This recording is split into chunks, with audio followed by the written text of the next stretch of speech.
for the Bahamas relief effort. You know, it was tragic how the Hurricane Dorian, September 1st, struck the northern Bahamas and just absolutely destroyed Abaco and Grand Bahama.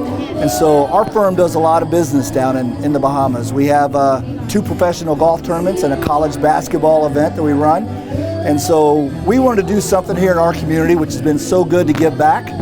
And we felt like this was a great opportunity to get our friends and corporate groups here in Lexington and the surrounding central Kentucky together and see if we could make a difference. So we're collecting items to ship down, and we're raising dollars to try to make an impact as the Bahamas rebuilds. And how's the support been so far?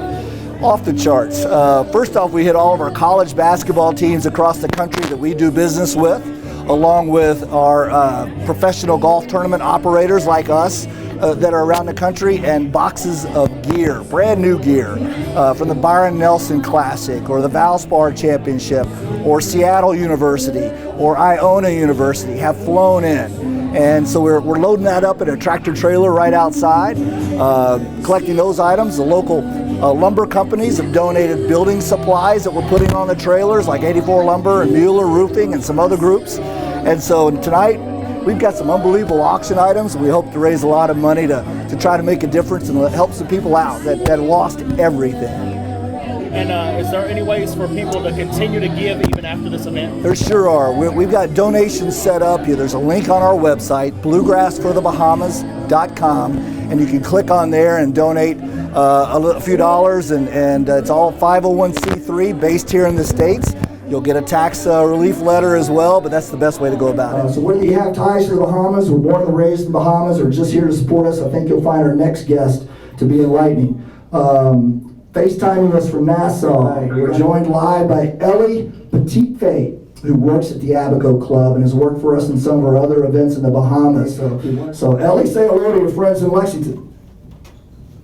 Hello, how you guys doing? Ellie's one of our favorites, and I tell you what, Ellie, I don't even know where to start, man. First, how are you doing? Well, my morals a little bit up, and I got try to keep a positive attitude, depending on based on what happened. But taking it day by day. That's great. That's all you could do, man. Tell us, you were in Marsh Harbor, were you not, during the storm? Unfortunately, yes, I was. What were you anticipating as it was approaching? Did you have any idea it was going to be that bad? Actually, I underestimated something that I thought I regret for the rest of my life. I actually thought that it was going to just be a typical hurricane, a little bit of surge, and then everything go back to normal. And it sure wasn't that. So describe your situation during that storm. Actually, I lived in the Marsh Harbor area. I was at my mom's house. They had evacuated to go to my sister's apartment, but I came back to her house to get my passport and personal documents. But I kind of underestimated the storm was going to hit later.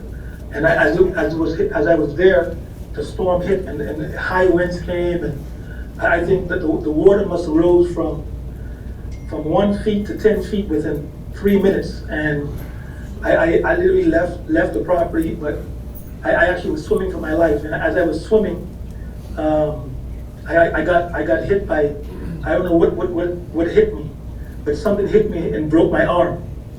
And it broke my left humerus bone. And I didn't panic. So in the storm, during all this was going on, the wind was blowing, water was raising, and I felt like the whole water was spinning like it was a tornado.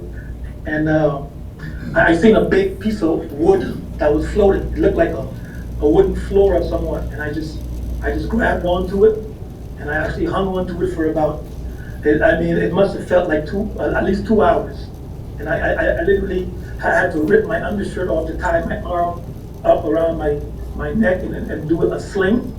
And I held on for about, I think, close to about 2 hours until the eye of the storm appeared. And I literally, when the eye of the storm appeared, now I was in about probably close to 15 to 20 foot of water, because when I looked around me, it was dark, it was windy, and I had to keep my head down. So when the eye came, everything was calm. and I seen a house about 300 feet away from me. And I literally had to swim for I swam for about 3 to 5 minutes to get to the house. And when I got there, it was a friend of mine who I grew up with. His house was still standing. And he let me in, and actually, I basically weathered the storm there. Wow. Well, Ellie, it's just amazing that you're alive right now. Yeah, you can say that again, because I actually saved my whole life flash before my eyes. Because when I broke my arm, I actually came so close to just giving up, because I was getting hit with pieces of timber, 2x4s, plywood, and I just kept holding on. And I actually was like, if I get hit one more time, I'm just gonna let go. And I remember the last thing I said, and I'm not a real religious person, is that all I said is, God, please save me. And then everything went better after that. There you go. And I'm so grateful, and I feel indebted to all you guys. So I think everybody in Abaco is going to be very, very, very happy, because the government process is so slow. And I believe they complain about the U.S., but you guys are the only ones that can helping us out. You've got 100 people here about 1,600 miles away that are your biggest fans right now. So we wish you Godspeed, man. We hope you heal up and get back to the Abaco Club soon. And it's people like you that's given a lot of people hope. So we're glad to support you. See you, man.